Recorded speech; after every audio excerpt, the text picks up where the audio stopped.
जोंना सासे post लिस्टनि general सेक्रेटारिया आवगाया जेब्ला माबा फर्म होदोंमोन मार्च गयाव बिथाङा आरसिसिआव थायोमोन बे बिथांखौ गोसोखाङो जेब्ला जोङो फ्लाइटजों बे माबा हरदोंमोन बेखौ दाबो गोसोखाङो बिथाङा बाक्सा मैला जारिमोन दा दुखु मोनो बिथांखौ आरो आङो जिहेतु दिनै बेयाव फैदों हिसाबै फंबाय हिसाबै जोङो दा मोजां फरायनायनि मानायनि समाव बोरै लानांगौ सावरायलायोमोन जेराव बिथांनि जेनोखि जिउआ आरो गोजोनै जाहाथे सोरगोआव थायो आं बेखौ माने आसा खालामबाय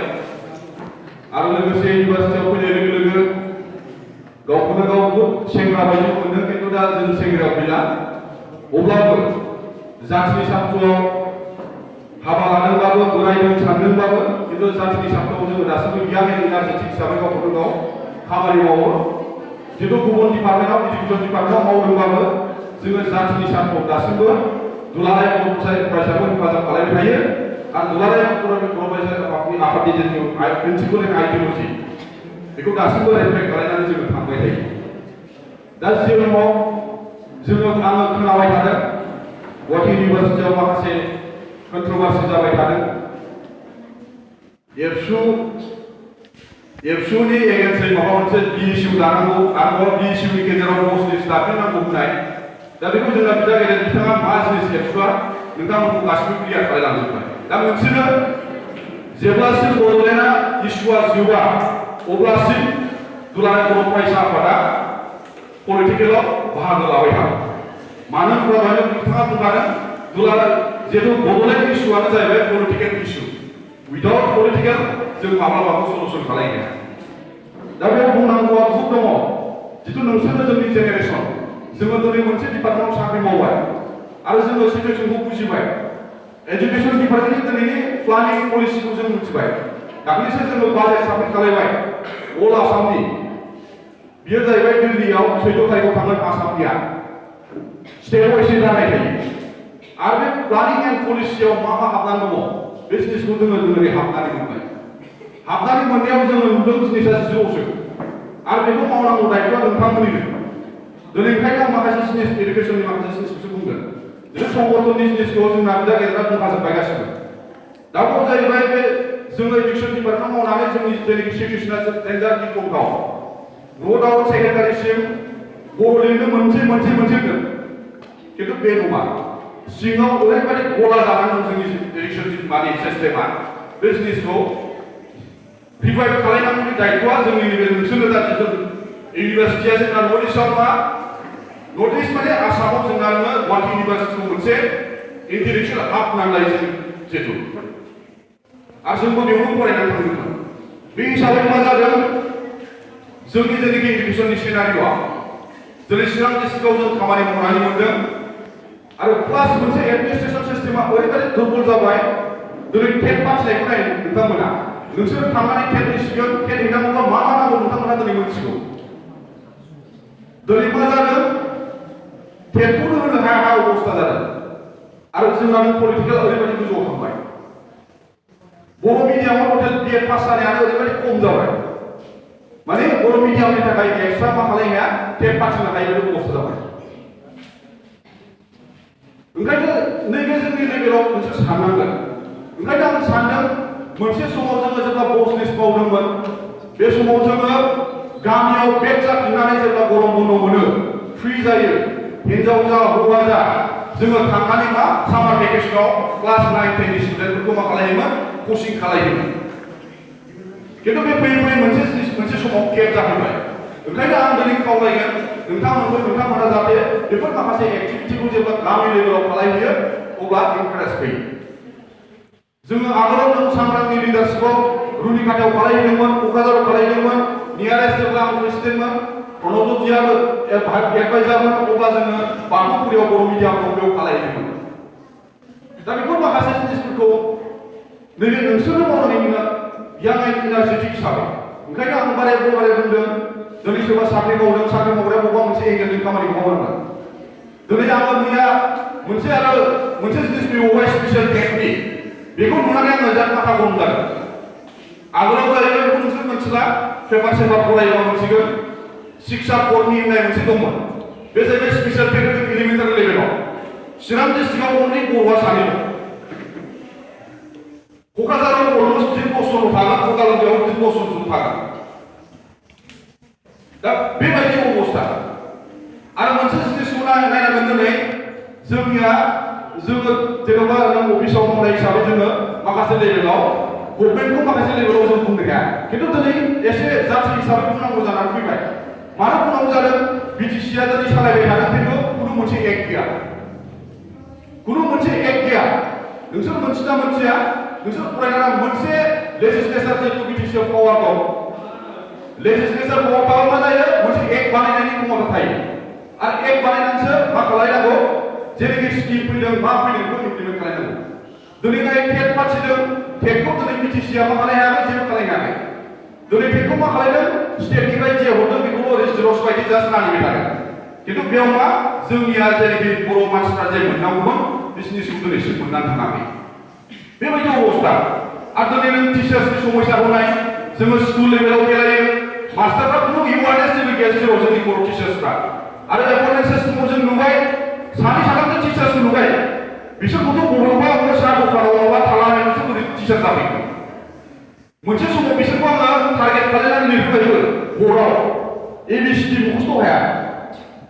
दा बे जाहैबाय बबेनिफ्राय एपइन्टमेन्ट मोननाय मोनसे सिन्था खालामनांगौ बाथ्रा जोंनि ससाइटिनि थाखाय आंथ' लाजिदों ABCD मुखस्थ' हाया बे जाहैबाय LP स्कुलनि टिचार आरो बे एपइन्टमेन्टखौ बबेनिफ्राय मोनगोन बियो बेफोर जाहैबाय साननांगौ बाथ्रा आरो बेखौ बिजिरनाय दायित्वआ नैबे जोंनि यां जेनेरेसन जेनेखि इउनिभार्सिटि स्टुडेन्ट कलेज स्टुडेन्टफोरनि खिन्थु आं मोनसे जिनिसखौ दिनै अबजार्भ खालामबाय थादों जोंनि जेनेखि यां जेनेरेसना प्राइभेट स्कुलाव गोबां स्कुल जाबाय प्राइभेट स्कुल प्राइभेट कलेज गोबां जाबाय दा मा जादों बेयाव प्राइभेट स्कुलनिफ्राय फैयै फैयै डिग्रेडेसन जाफैदों हायार लेभेलाव मास्टार डिग्रियाव दिनै फेल जाग्रा जाबाय स्टुडेन्टफ्रा वाइ मास्टार डिग्रियावथ' फराया हसियाबो पास जानांगौ master degree means what only for analysis मा मेट्रिकआव माबा लाबाय मा होनो 100% माबा गासिबो साबजेक्टआव लेटार ओइचएसआव फैबाय मोनसे माने लेटार जों गासिबो डिग्रियाव फैबाय नम्स गैया एडमिसन मोनला बेबायदि अबस्था जाबाय थादों जोंनि बर' स्टुडेन्टसफ्रा स्पेसियेलि आरो फैयै फैयै फैनानै मास्टार डिग्रियाव फेल खिन्थु जों बेबायदि नुफेराखै ओंखायनो मा फार्स्ट नोंसोर बेयाव फैनो जिहेतु माने इउनिभार्सिटियाव गाफैदों नाम्बार 1 टारगेटआ मा नोंनि फरायनाय नामा फरायनायखौ नोङो क्लियार खालामनांगोन बिनि उनाव जोङो जातिनि जेनेखि माखासे आद्रा खामानि बेफोरखौ नोंसोरा टाइम होनांगोन सम होनांगोन दिनै मा जादों बर' ससाइटियाव बर' हिन्जावसाफोर लेक्सार होनायनि जाहोनाव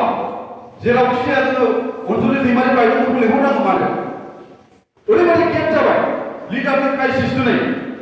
हिन्जावसाफोरनिल' नङा हौवासाफोरनिबो दा ओंखायनो नोंसोरो नुजाफैनांसिगोन दिनै नाय नोंसोरो निउस बातरिफ्राव नाय डिबेटआव जाय सोर सोर थाङो डिबेटआव बे इउनिभार्सिटिनिफ्राय थाङो खिन्थु जोंनि बर' स्टुडेन्टफ्रा सासे थांनानै बेयाव थांफाया खार'ना मा खिन्थु जेब्ला जों दंमोन अब्ला बेफोराव जोङो बाहागो लाहैयोमोन एसेबाबो खिन्थु ओंखायनो जेब्ला मोनसे टिभिफ्राव डिबेट जायो नैबे पलिटिकेल सिचुएसन पलिटिकेल नङा जाथि दानायनि सिचुएसन बेफोराव नोंथांमोनहाबो बाहागो लायनांगौ जोंनिया मा लाजिनानै दङ थाजोबो अब्ला जोंनि ससाइटियाव थांनानै थागोन बे साननो गोनां बाथ्रा ओंखायनो आं नोंथांमोनखौ खावलायदों दिनै सासे इउनिभार्सिटिनि स्टुडेन्ट हिसाबै नट अनलि फरायनायजों लोगोसे जातिनि माखासे खामानिखौ मावलांनांगोन नङाबा जाति हिसाबै थांनानै थानाया ओरैबायदि इनसिकिउर जानानै दङ दिनै NRC फैबाय थादों NRC आपडेशननि बेयाव आं दाख्लैसो LRCRफोरजों रायज्लायदों राष्ट्र लेभेलाव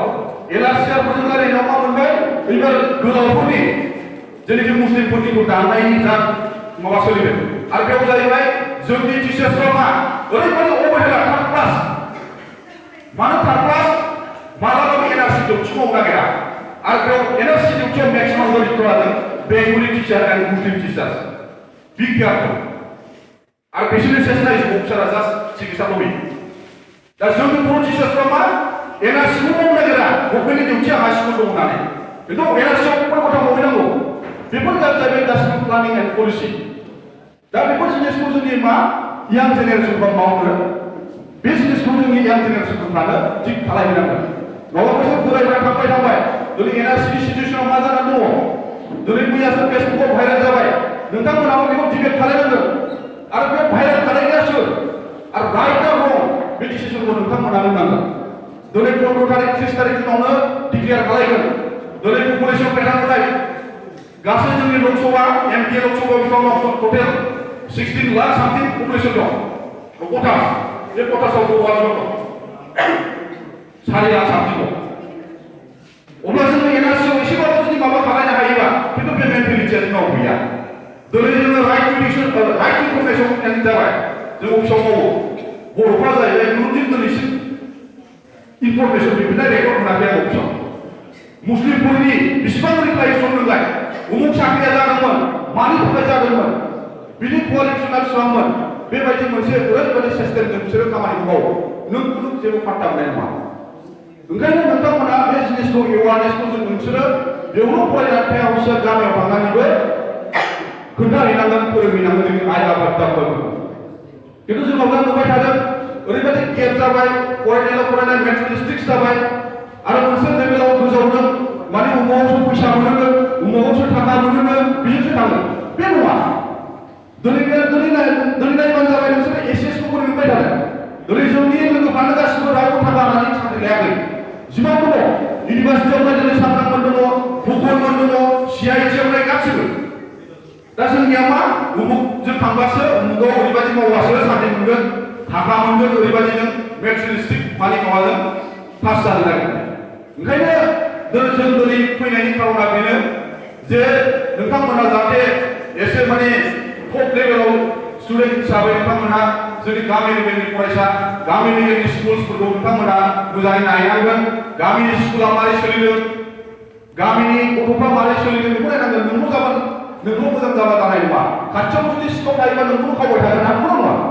ओंखायनो आं गले खावलायदों नोंथांमोना मोजां जिथु फरायनायाथ' एक नाम्बारबा फरायनायजों लोगोसे नोंथांमोना थांनानै गामियाव माखासे खामानिफोरखौ मावहैनांगोन आरो बेजों लोगोसे आं मोनसे जिनिसखौ गोसोखांदों जेब्ला जों बे समाव दंमोन दानि सिचुवेसन आरो बैनि सिचुवेसन दहाय जोंना डिफेन्डआ बेखौ बुंलांखाबाय बै समाव जाहैबाय जों जेब्ला फैजेनदोंमोन डिफेन्डआमोन बिसोर बे सिगां फैदोंमोन बे समाव जाहैबाय हस्टेलफ्राव मोनसे सिचुवेसन दंमोन खिन्थु बे सिचुवेसना दा गैला बेयाव जाहैबाय जोंखौ मा बुङोमोन जोंखौ जाहैबाय क'क्राझारनि हिसाबै बिएलटि बुङोमोन उदालगुरिखौ एनडिपि होननानै गाबज्रियोमोन बेफोर जाहैबाय मोनसे सिचुवेसन माने नामानो बिदिसो बिदि होननानै मोनसे गाबज्रिनाय माने बे इउनिभार्सिटियाव होमबा सिन्था खालामना नायनो गोनां बाथ्रा मोनसे इउनिभार्सिटि लेभेलनि मानसि स्टुडेन्टफ्रा बेबायदि सानोबा जोंखौ सिन्था खालामना नायनो गोनां बाथ्रा खिन्थु दा फैयै नोंसिनि लेभेलाव जों फैबाय आरो जोबफैनानै मा जाखो दा जोबफैनानै नोङो जोंनि जेनिखि स्टुडेन्टफ्रा मा दुरबलसो जासिनबाय माने चेलेन्ज गैला नालाय जोंनिया ओंखायनो हदाय मानसिया जाहैबाय माखा थानांगौ चेलेन्ज मोनजों माखासे खामानिखौ मावलांनांगौ आरो नोंसोरनो लिडार जाहैनांगोन दिनै डिफेन्डआ मोनहा दिनै भाइस प्रेसिडेन्ट जानानै दङ बिनिखायनो जाहैनांगोन नोंसोरनो दहायनो बुंदों ससाइटि बा पलिटिकेल मोजां चेन्ज खालायनांगौबा कारापसन फ्रि खालायनांगौबा मोजां लिडार फैनांगोन लिडारा सोर जानांगोन एडुकेटेड मानसिफ्रानो जानांगोन दिनै फाइनान्स मिनिस्टारा बबाव फरायमोन बेयावनो फरायमोन जिमान मिनिस्टार दं बिनिफ्राय जालांजोबनाय एमएलए मन्थ्रि गुवाहाटि इउनिभार्सिटिनिफ्राय बेखौ गतिके नोंसोरो फल'आप खालायनांगोन आरो फल'आप खालायनायखौ जोंनि जेनाखि ग्रासरुट लेभेलाव मा खालायनांगोन इउटिलाइज खालायनांगोन नङाबा मा जागोन जोंनि ससाइटिया गोदोबो दाबो बे पजिसन आरो नोंसोर गामियाव थांनानैबाथ' ओरैबायदि गाज्रि सिचुवेसन माने मोनसे समाव आं रोंगोरा जाया मोनसे लेक्सार होदोंमोन दा बेखौ आं गोसोखाङो गामियाव थांबाबो गोसोखाङो बेयो जाहैबाय जोंनि जेनेरेसना ओरैबायदि जानो नागिरगासिनो दं जौखौ सोर लोङा वालावबो जौखौ बयबो लोङो खिन्थु मोनसे सिस्टेमजों लोङो दा मोनसे जोंनि ससाइटियाव ओरैबायदि गाज्रि जाबाय थारमाने जेनेबा आंनि बैसोनि आंनि गथ'आ जेनेबा 15 बोसोर जाबाय बे जौ लोंबाय जौ लोंनानै बियो थैसिगोन माबायाव 40 बोसोराव आरो जोंनि बिफाया थैदोंमोन 60 बोसोराव 60 बोसोरनि फिसालाया मा 50 बोसोराव थैसिगोन 50 बोसोरनि फिसालाया थैसिगोन 40 बोसोराव 40 बोसोरनि फिसालाया थैसिगोन 30 बोसोराव बे कन्डिशना खिन्थु जोंनि ससाइटियाव जागासिनो दं नोंसोर गामि लेभेलाव स्टाडि खालामनाय जेब्ला जेरावनो थाङो आङो बिजनेसखौ स्टाडि खालामनाय आरो जोंनि स्टुडेन्टफ्रा मा दिनै जों नुदों टेट टिचार्सफोर यां जेनेरेसन स्टुडेन्टफोर फैदों मावफैदों स्कुलाव मस्ट वेलकाम खिन्थु साननैनि उनाव फरायो माबायदि गारो जोंनि टेट टिचार्सफ्रा जों नुबाय साननैसो ओरैबायदि खामानि मावबाय क्लासाव थांनाया 8:30 दा माने 1 थांनायनि स्टार्ट खालामबाय बे जाहैबाय मा होननांगोन दा ट्राइबेलनि आखुना मा होननांगोन हमबाबो रागा जोङो आं उमुक पार्टिनि होनना बुंगोन मिथिबायना बेबायदि अबस्था जोंनिया खिन्थु बे नङा दिनै नाय नोंसोरो बर'नि स्कुलसफ्राव गोबोरखि खिना थाजोबो खिन्थु मुस्लिमा बेबायदि नङा गोदो जोङो मुस्लिमनि स्कुलाव मोनामनानै हाबामोन खिन्थु बिसोरनाव नाय बिसोरो ओरैबायदि माने इनार्जेटिक हिसाबै खामानि मावो माने बेखौ बुंनांला आरो दिनै मा पलिसि लादों एबिएमसिआ बा आमसुआ बिसोरो जोंना मोनसे सिस्टेमावल' थांबाय थादों जे क्लास 9 10 एलपिनिफ्राय मा होयो कचिं होयो बिसोरो एलपिनिफ्राय कचिं होनाय स्टार्ट खालामबाय दा मुस्लिमफ्रा ओरैबायदि एडभान्स जिमान साख्रि मावनाय दा नोङो बिटिसि एरियायाव थांबाय थादों इडुकेसन डिपार्टमेन्टआवबो जोंनाव नोङो 50% मुस्लिम बाबोनाय दं क'क्राझाराव डिस्ट्रिक्ट प्रमुख हिसाबै सासेल' दङ उदालगुरियाव सानैल' दङ बाक्सायाव मिल बाबोनाय दं सासेल' दङ होमबा सोर सालायगासिनो दं लासैथिं दिनै डिअ'आ सासे डिअ'जों आइएसनि मेथाइ जाबा जोंना जिबो जासिगोन इडुकेसन डिपार्टमेन्टआव अफिसार्सफ्रा बेबायदि अबस्था जों नुनायाव मोजां पलिटिकेल एमएलए दंनो मन्थ्रि दंनो सिङाव ओरैबायदि गन्द्रा खुरजोब्बाय माने भयंकर गिथावथाव सिचुएसना बेबायदि अबस्था जानानै दङ दिनै बाक्साखौ थांबा जोङो दुखु मोनो दिनै ड्रप आउट स्टुडेन्टनि थाखाय रेसिडेन्सियेल स्पेसियेल ट्रेनिं सेन्टार दङ कस्तुरबा गान्धी बालिका बिद्यालय दङ दिनै बाक्सायाव दिनै बर' स्टुडेन्टनि थाखाय मिल जाना दङ मानि थाखाय जादों बे मोनसे कुइसनेबल जानानै फैबाय बिटिसिआवनो जोङो जुदि सिकिउरिटि गैयाबा बाहेरायाव मा जागोन बाहेरानि बर'फ्रा बे मोनसे कुइसन जानानै फैबाय दिनै जों दा मा मोनबाय थादों लेक्सार गावजों गाव डिबेट होबाय थादों नङा होमबा खिन्थु सिंनि एडमिनिस्ट्रेसन लेभेला ओरैबायदि गाज्रि अबस्थायाव दङ दा बेखौ बुंनानै फोजोबनो हाया बेबायदि अबस्था दिनै नोङो समयसा बेबायदि भुगिगासिनो दङ 20 इयार्स लेट जाबाय होनबाबो नायदो ओंखायनो दुलाराय बर' फरायसा आफादा पलिटिकेल सेन्सनि खोथा बुंबाय थादों दिनै जों अफिसार जाबाय बेयाव फैनांगौ जोंहा दायित्व गैया खिन्थु एसे जाथि हिसाबै जोङो साख्रि मावबाय बेथन मोनबाय बिसि फिसा जाबाय मानो मा दरखारनि थाखाय जों बेयाव फैना लेक्सार फैदों बिकज अफ जाथियता बाद आं बर' हिसाबै थांनानै थानो लुबैयो ओंखायनो जों गासिबो जेखि पार्टियानो जाया मानो बिपिएल हक सोरबा इउपिपिएल हक जेखि हक खिन्थु जाथियता बाद होननाय जिनिसा बयनावबो थानांगोन आरो बे हिसाबनि थाखायसो जोंबो दिनै बेयाव स्टेन्ड जानानै जोंबो लेक्सार फैदों नोंसोरखौ बुजायफैदों जिथु नोंसोरो टप रेंकनि सासे माने हाथरखि जानानै दं आरो नोंसोरो ससाइटिनि थाखाय खामानि मावनांगोन रायजोनि थाखाय खामानि मावनांगोन देशनि थाखाय खामानि मावनांगोन बिनि थाखायनो जोंबो सासे साख्रि मावदोंबाबो दिनै दुलाराय बर' फरायसानि आन्दाराव फैनानै जिहेतु जोंबो दुलाराय बर' फरायसाफोराव मोनसे समाव खामानि मावबोदों आरो बे हिसाबै जों बुजिनानै मोनथिदों जाथिखौ दुलाराय बर' फरायसा आफाद मावबा दिनै लिरनानै होनो हायो जिबनावबो थांनाय नङा मोनसे समाव नायदों दुलाराय बर' फरायसा आफादा एनडिपिआ गावजोबनानै दुलाराय बर' फरायसा आफादा बे क'क्राझाराव हेडक्वार्टारावसोमोन उदालगुरिखौ मा खालामदोंमोन उदालगुरिया एनडिपिनि अयथासाराव माने रौतानिफ्राय सालायदोंमोन खैराबारिनिफ्राय सालायदोंमोन बेबायदि अबस्थायाव बाक्साखौ मुसलपुरनिफ्राय सालायनो हादोंमोन दिनै खिन्थु बर'खौ हगारनो ना आरो एबसुनि आइडिय'लजिया थिगखायनो दिनै मा एनडिपिआ जोंजों फैनानै ज' जाफैबाय दिनै बिएलटिखौ नाय बिएलटिनि दहाय बुंबाय बिसिनि एफर्टआ बोरै जाया बेयो जाहैबाय बिहाइन्ड अफ एबसु ओंखायनो दा जोंनि जेनाखि गुबुन हारिनि मानसिफ्रा जाहैबाय एबसुखौ सिङाव फिथिगौ होनना बुङो बेखौ गाइखेर होननानै फिसिया होनना बुङो बेखौ जाहैबाय बिहाइन्ड जोंनियाव रायलायो बाखि पलिटिकेल पार्टिखौ गिया सोर एबसुखौ गियो गुबुन हारिफ्रा दिनै जों माबायाव अफिसाव मावो लेखानि सर्टेज जाबा सोर आन्दलन खालायो एबसुआसो खालायो दिनै सिन्था खालामनांगौ बाथ्रा हाइ स्कुलाव दासिमबो राय मोनाखै फरिखा जासिनो बर' मिडियामा आरो माखासे साबजेक्ट मोनाखै दाख्लै कनिना जोंना चिरां डिस्ट्रिक्ट प्रेसिडेन्टआ जोंजों मैया रायलायफैदों मा जाबावनांगौ जोंनि स्टुडेन्टफ्रा आं होनदों सासे टिचार्सखौ हय मोनबा बेसेबां स्टुडेन्ट दं बायद' 25 जन बा नोङो बे बेसेबां फैसा दं बेखौ जिर'स खालामनांगौ गांसे दंबावो बे लेभेलजों खामानि मावनांगोन होनना बुंदों जिहेतु नोङो प्रिन्सिपाल जादों खिन्थु जोंनि आं दा इडुकेसन डिपार्टमेन्टआव मावनानै नुदों जोंनि जेनाखि प्रिन्सिपाल सोरबा जादों सोरबा हेडमास्टार जादों दे आर नट भिजनारि सोर भिजनारि नङा फैसा फैदों बाहायदों बोरै क्लास खालायनांगौ बोरै मा खालायनांगौ जेबो मिथिया बेबायदि अबस्था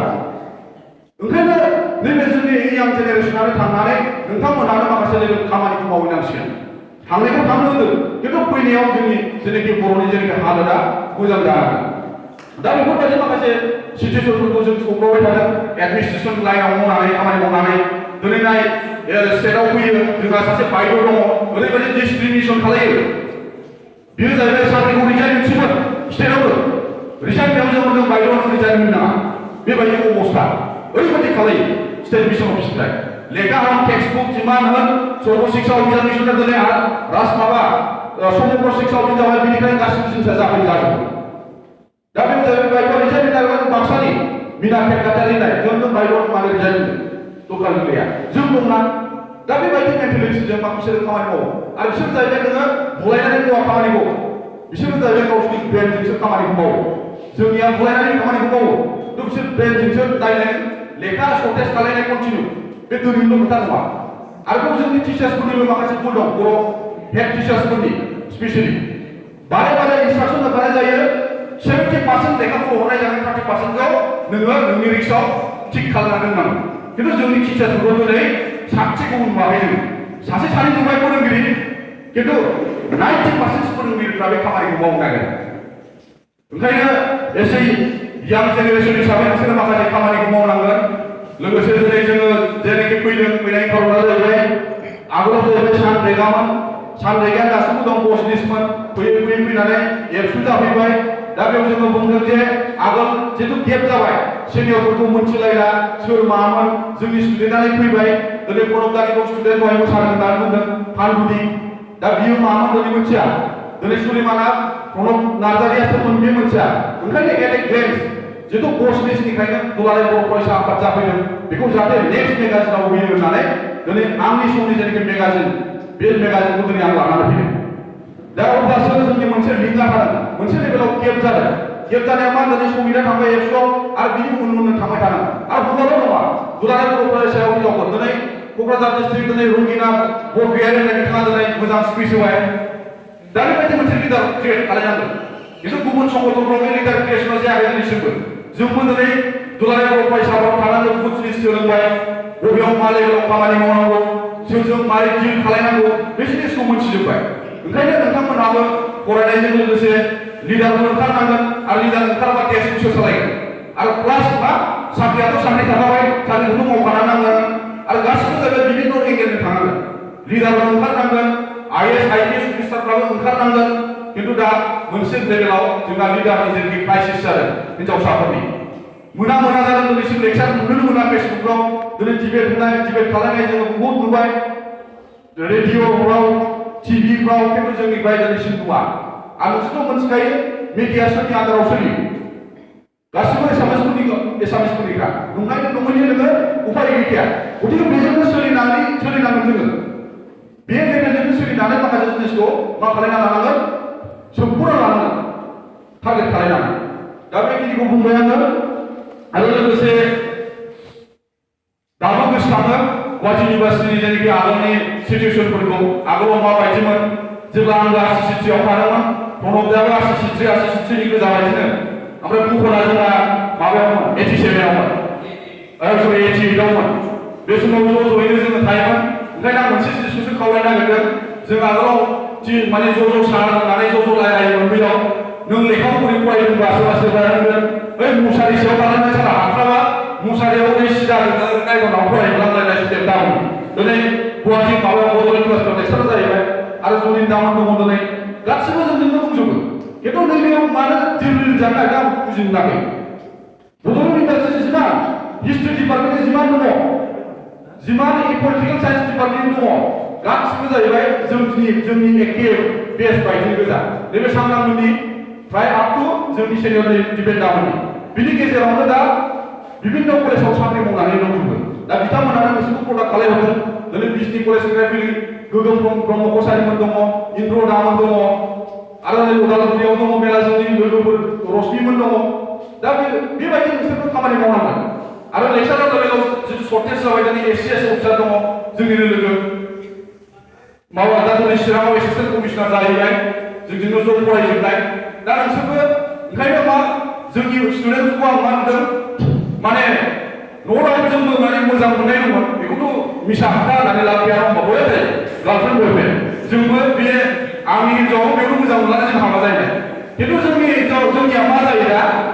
बेखौ मिसा खोथा बुंनानै लाब गैया आं बेखौ फ्रिफ्रेन्ड बुंगोन दिनै जोंनिया मा मोजां मोनलायनायाव बेस्थ' थाग्रा जाजोब्बाय खिन्थु मा 1% मा संगठन बा जातिनि खेथ्रआव खामानि मावनो फैनाय अबा बेरायहैनानै सानैजों 3-4 घन्टा ओरैनो टाइम स्पेयार खालायगोन नङा होमबा अबा 4 घन्टा ओरैनो टाइम स्पेयार खालायगोन आं मोजां मोनलायनायखौ थाङा होनना बुङाखै था बेरायनो प्रब्लेम नोंसोर जिथु मेजरिटि जाखाफैगासिनो नोंसोरखौ जों बुजायनांला खिन्थु गतिके बिनि गेजेरजोंबो जातिनि थाखाय मिनिमाम टाइम होनायखौसो आं अननानै नोंसोरखौ रिकुवेस्ट खालायदों जिहेतु नोंसोरो गासिबो मेजरिटि रोंखाबाय खुनु बुजायनांला ओंखायनो जोंहा रिकुवेस्ट नोंसोरखौ आं एडभाइस होनो नागिराखै दै रिकुवेस्ट खालायनो नागिरदों एसे बर' गार्ल एसे बर' बय हिसाबै जातिनि थाखाय माबा मोनसे टाइम 1 मिनिटबाबो आं बेखौसो दिनै नोंथांमोनखौ रिकुवेस्ट खालायनो फैदों नङाबा जोंबो दिनै अफिसाव साख्रि मावनानै बेस्थ' जानानै जोंबो जुदि बेयावनो बेस्थ' जानानै थानाय जातिनि थाखाय जेबो गैलाबा जातिया बोरै थांना थागोन मोनसे कुइसनेबल जानानै फैबाय दिनै डेन्जार क्राइसिस पपुलेसननि क्राइसिस नङा होमबा गासिबो गाथै जाजोबनो नागिरबाय एनआरसिखौ नायहोनो दहायनो आं बुंखाबाय जोंना बर' टिचार्सफ्रा मावनो नागिरा बांगालफ्रा जाहैबाय नायहाबो नामखौ दानो नागिरबानो दानहां जाबानो ओइ आहामेद ओइ बेथ' किउ खाथेसो नांगौ जोंनिया जाहैबाय अफिसनि खाथियाव बर' थायो जोंनि मानसिफ्रा बेथ' आं नायबाय थादों एनआरसिआरफोरखौ जोङो थांनानै नायोदा सोरबा मास्टारफ्रानो नङा होमबा दा बेयाव जाहैबाय सोरबा आहामेदखौ एसे दानो नागिरबाथाय ओइ सार बेथ' किउ खाथि बोला जेबो मय जानो बेथ' আপনি কিউ খাতি বলা গিয়ে মই জানো বল বড় বছর পাই না কিন্তু বেশ না बेबायदि बिसोरो दा बेबायदि जिनिसखौ जोंबो सोलोंनांगोन ओंखायनो मा होनदों जातीय थावमान होननाय जिनिसा बयनावबो थानांगोन ओंखायनो दिनै दुलाराय बर' फरायसाफोरा दङ आरो दुलाराय बर' फरायसाफोरा बिनि थाखाय खामानि मावलांबाय थागोन आरो दिनैसिमबो मावगासिनो दङ आरो जेब्लासिम दुलाराय बर'फोरा थांनानै थागोन अब्लासिम दुलाराय बर' फरायसाफोराबो थांनानै थागोन ओंखायनो बेखिनिखौ बुंबाय आङो